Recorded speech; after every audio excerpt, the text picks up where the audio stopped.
Olá, sejam bem-vindos ao meu canal. Eu sou a Silvana, historiadora, pedagoga e pós-graduada em História e Teologia do Protestantismo no Brasil.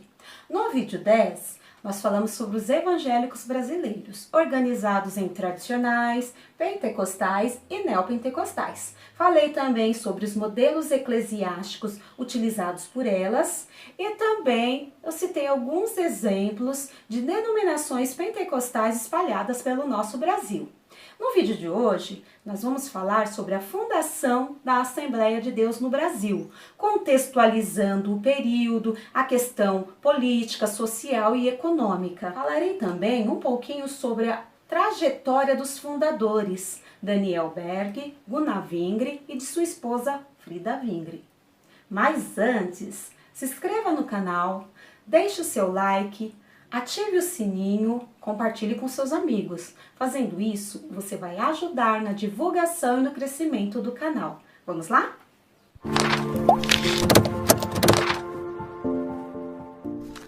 Quando a Assembleia de Deus foi fundada aqui no Brasil, o Brasil era governado por Marechal Hermes da Fonseca.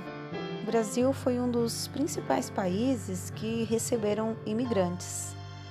Imigrantes estes que buscavam oportunidade de trabalho e ascensão social.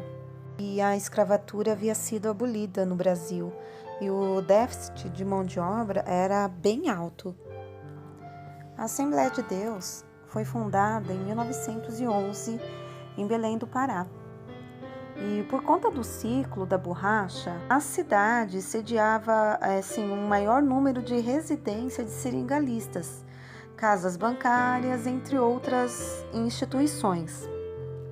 Então, na virada do século, a mania pela bicicleta, a popularização do automóvel, tudo isso incentivou a produção de borracha na Amazônia.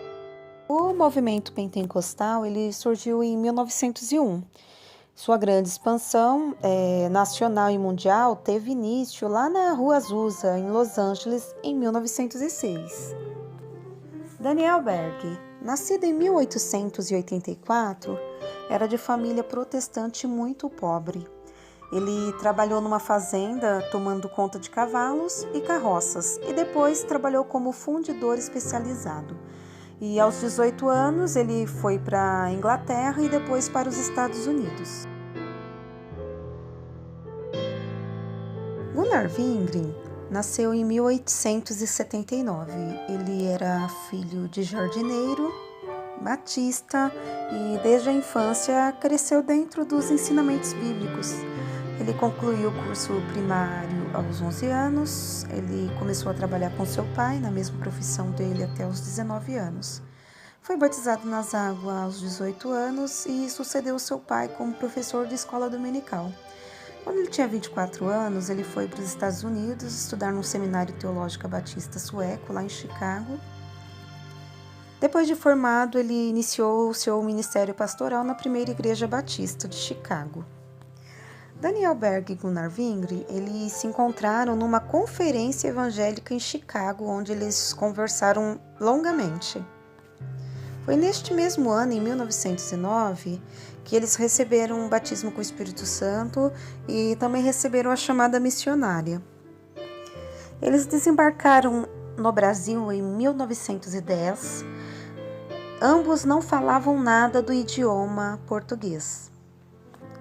Por um certo período, eles ficaram morando no porão de uma igreja.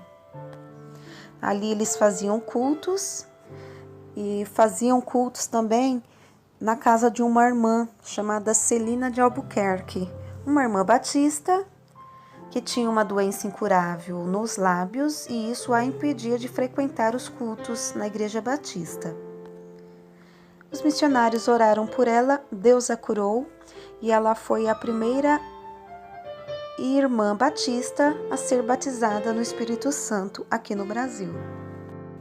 Causou muito alvoroço, discussões, tudo por conta do conflito na questão de interpretações bíblicas. Diante disso, o pastor Batista, ele convocou um culto extraordinário para discutir sobre o futuro desses irmãos que aderiram à doutrina pentecostal. O pastor opositor, ele manifestou então a decisão final. Os 18 irmãos, membros que sinalizaram que eram a favor da doutrina pentecostal, foram expulsos da Igreja Batista. Isso aconteceu em 13 de junho de 1911. Diante disso, ocorreu o primeiro culto oficial pentecostal da Assembleia de Deus no Brasil, na rua Siqueira Mendes, número 67, na residência da irmã Celina de Albuquerque. Em 14 de julho de 1917, desembarcava aqui no Brasil a primeira missionária mulher enviada pela Igreja de Filadélfia. Ela era uma jovem sueca muito independente para sua época, com profissão definida. Ela fez um curso de 8 semanas no Seminário Bíblico Sueco, um outro curso de 2 anos num hospital e um outro curso de 3 meses na maternidade de Estocolmo.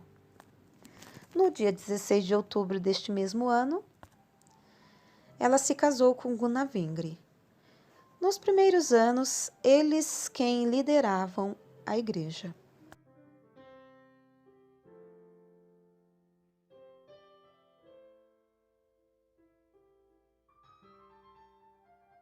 Frida foi uma mulher muito atuante para sua época. Dirigia culto, pregava, cantava, tocava, dirigiu jornais oficiais da igreja. Segundo registros e mesmo depoimento de Ivar, seu filho, por conta disso ela sofreu muita perseguição. Não há qualquer registro de Daniel Berg ter recebido consagração oficial como pastor. Há relatos que no final da sua vida ele viveu em extrema pobreza. Em 1932, a família Wingre volta para a Suécia e a causa do retorno foi justificado pelo agravamento dos problemas de saúde de Gunnar Wingre. Porém, há registros de que foi por conta da perseguição que Frida sofreu por conta da sua atuação na denominação. Em 1933, Wingre não resiste à doença e acaba falecendo. Frida viveu 15 anos no Brasil e seus últimos 8 anos na Suécia, viúva e com 5 filhos.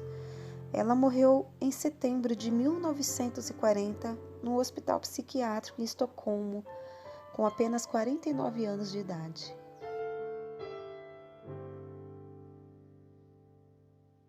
Temos muita história sobre a Assembleia de Deus no Brasil. Aguarde os próximos vídeos.